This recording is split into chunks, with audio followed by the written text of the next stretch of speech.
दशरथ ने कहा कि राम, तुम अपना हक मुझसे मांगते क्यों नहीं हो? अरे वचन दिए हैं तो मैंने दिए हैं। राज का बेटा होता ना तो कहता कि पत्नी के दिए वचनों का फल बेटा काहे को भोगे, और उस मां का वचन मैं भोगूं जो सौतेली मां है, मेरी अपनी मां भी नहीं है। आज का बेटा कहां ले जाता? अदालत। ध्यान रखना, दशरथ भी तो यही चाहते थे कि पहले कोर्ट कचहरी तो होते नहीं थे, युद्ध लड़के अपना हक वापस ले लो श्री राम। राम ने कहा, पिता ये जो कुछ भी आप बोल रहे हो ये भावनाओं में बोल रहे हो। पिता, भावनाओं से बड़े कर्तव्य हुआ करते हैं, और कभी कभी मेरे भाई कर्तव्यों के लिए भावनाओं का बलिदान करना पड़ता है। यदि राम बलिदान नहीं करते तो आज कोई तुलसीदास उनकी रामायण लिख करके बैठ नहीं रहा होता। भरत ने कहा था कि भैया राम, आप क्यों वन में जाते हो? चित्रकूट में जाकर का ये सिंहासन, इस पर भरत नहीं बैठेगा, ये कर्तव्य है, ध्यान रखिए। मान्यवर, जब कुर्सी को छीनने के लिए लड़ाई होती है तो महाभारत खड़ा होता है, और जब कुर्सी को छोड़ने के लिए लड़ाई होती है तो रामायण खड़ी हो जाया करती है। राम भी कुर्सी को छोड़ने पर जिद पर थे, भरत भी कुर्सी छोड़ने की जिद पर थे। दुर्योधन कुर्सी चाहता था, युधिष्ठिर कुर्सी चाहते थे, वहां महाभारत खड़ी हो, कुर्सी के लिए हुई दोनों लड़ाई। लेकिन महाभारत होती है कुर्सी पर बैठने के लिए, और रामायण होती है कुर्सी से नीचे उतरने। राम कहते कि मैं भी नहीं बैठूंगा, भरत जी कहते हैं कि मैं भी नहीं बैठूंगा। भरत जी ने कहा कि राम, मेरे भैया घर वापिस चलो अयोध्या, ये तुम्हारा हक है। राम ने कहा कि भरत, मैं आज किस्मत वाला भाई हूं, मेरे जैसा किस्मत वाला कोई नहीं होगा कि मुझे भरत जैसा भाई प्राप्त हुआ। जन्म जन्म क्या कोई पुण्य होगा जो भरत जैसा भाई मिले। मैं आपसे कहता हूं मेरे भाई, घर परिवार में रहो, भाई भाई के दुश्मन कभी मत बनना जीवन में, चाहे कैसे भी परिस्थिति आ जाए। भाई भाई तो दो भुजाएं हुआ करती हैं, और एक भुजा को काट कर क्या परिवार चलाया जा सकता है? क्या किसी युद्ध को जीता जा सकता है? भाई भाई के दुश्मन कभी मत बनो।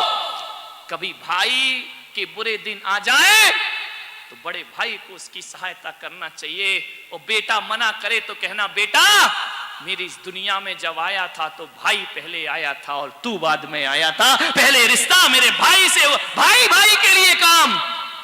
अरे मैं तो इतना कहता हूं कि सारी दुनिया ने रावण को गाली दी है, लेकिन मैं कहता हूं भाई बनो तो रावण के भाइयों की तरह भाई बनो। ध्यान रखिए, दुनिया भले विभीषण का सम्मान करती हो, ध्यान रखना कहा गया है विभीषण ने भले श्री राम का साथ दिया हो, लेकिन रावण ने मरते समय यही कहा था कि विभीषण तुम कितना भी राम के पक्ष में जाकर खड़े हो जाओ, कितना भी तुम जाकर सत्य का साथ दो, लेकिन दुनिया जब भी तुम्हें याद करेगी, घर का भेदी लंका ढाए, तुम्हें वो सम्मान प्राप्त नहीं होगा। तुमको राम का भक्त भले कहा जाए, दुनिया तुम्हें भले श्रद्धा करे, लेकिन जब भी कलयुग में उदाहरण के रूप में कोई नाम आएगा खानदान को बर्बाद करने में, तो विभीषण तेरा नाम सबसे पहले आएगा। भले मैं असत्य हूं, भले मैं गलत काम कर रहा हूं, लेकिन तुम्हें इज्जत की नजरों से दुनिया नहीं देखेगी।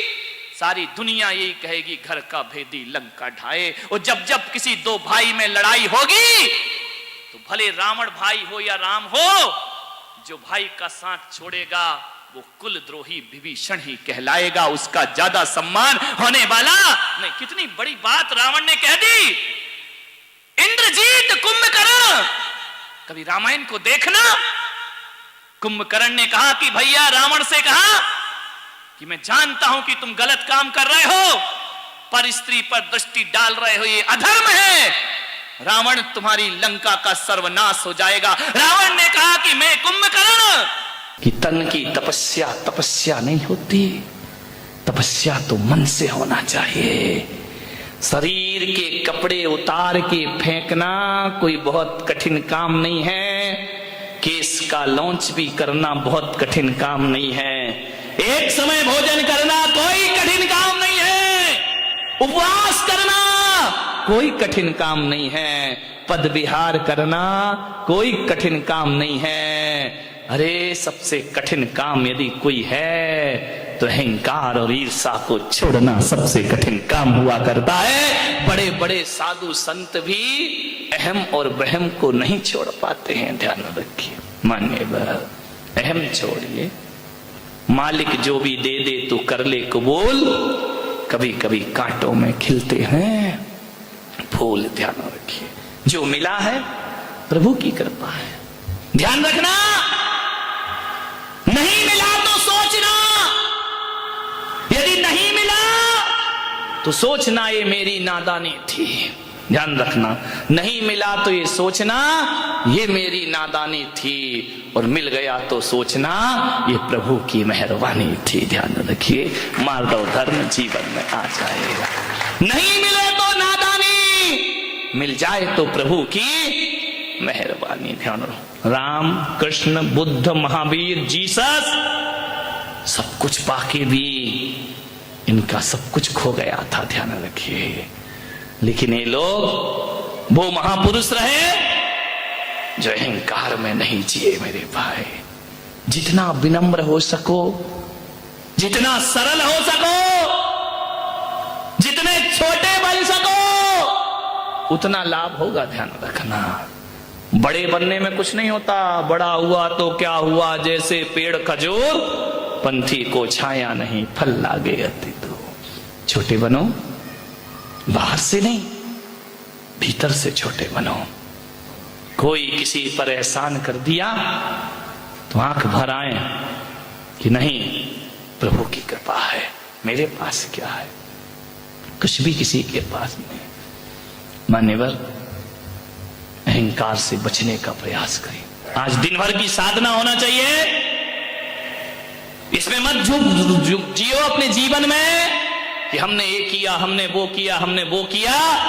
तुमने कुछ नहीं किया मेरे भाई, जो उसने कराया वो हमसे हो गया, ध्यान रखिए।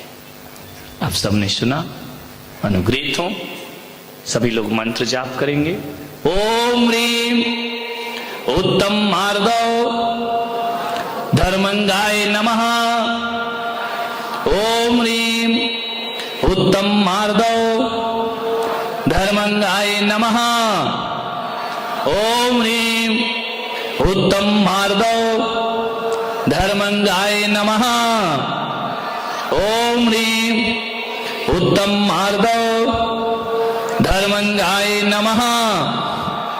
ओम ह्रीम उत्तम मार्दव धर्मंगाय नमः। ओम ह्रीम धर्मंगाय नमः। ओम ह्रीम उत्तम मार्दव धर्मंगाय नमः। ओम ह्रीम उत्तम मार्दव